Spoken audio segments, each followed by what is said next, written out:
Hello, everybody. My name's Morgan Lahner, and I'm going to talk about the contemporary leadership style I was assigned, which was pace setting.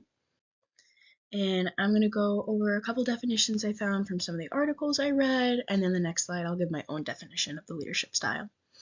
So the first one that I found was from the article, What is Pace-Setting Leadership? Definition and Advantages, written by the Indeed editorial team on March 2025. And in the article, it said, pace-setting leadership is a style of management or professional guidance in which the leadership demonstrates, by example, the level of performance and quality expected of their juniors, known as setting the pace, in quotes. And I thought that was a great overall definition of what it really is. And then another one that I found was from the article Pace Setting Leadership, What is it? Pros and Cons Examples, written by Carl Lindberg on September 2022. And it said, the leader sets examples of high performance, high pace, and high quality. Team members are expected to follow suit, and the pace-setting leader values results in more than anything. This leadership style can be good to reach short-term results, but can be detrimental for employee engagement and motivation in the long run. And overall, I thought these were good definitions of what pace-setting leadership really is. And then going into it of my own definition, it's kind of like the do as I do now. Like someone is doing something and people are following after pursuit and supposed to copy them and everything. And pace setting is a style where the leader sets high performance standards and expects the team to follow their lead by working hard and keeping up with their pace. So going into some characteristics of this leadership style, it's lead by example. Very hands-off management and the need for intervention because they're just expecting the employees, team members to follow pursuit of the leader. It's very result-oriented style of leadership that asks team members to match or exceed the standard shown to them. And again, just emphasizes that individual accountability. If they can keep up, if they can do their own work and just follow the lead. So some pros and cons about pace setting leadership style is some pros. It helps drive self-motivated leaders.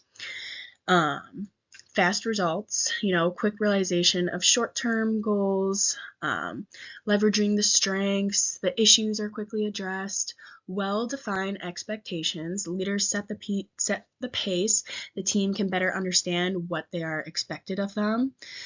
And overall, just a positive work culture, seeing others around them strive to meet their goals will help motivate others to complete theirs and making their levels even greater and again, performing even more. However, with the cons of pace-setting leadership, there could be disengagement in long term. There could be some misalignment. There's still a chance of that miscommunication if an employee doubts their efforts align with the goals and or a leader's expectations. There's that high pressure, like the urgency of some of the time-sensitive projects can cause that intense pressure on the members. And again, it's important to just remind them that every team member, they are valued, their contributions are valued, just to alleviate some of that pressure on them. Employees can receive little or no feedback just because there's not so much of that intervention from that leader. And then the work can become repetitive and boring, so not receiving that job satisfaction.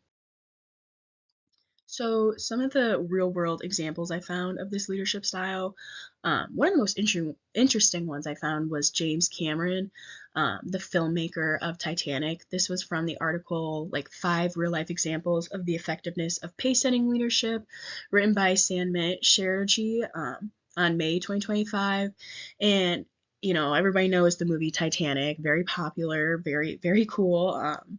But after James Cameron made that film, he decided to expand more in the deep sea exploration and really led some cutting edge projects that required just new technological advancements and all of this.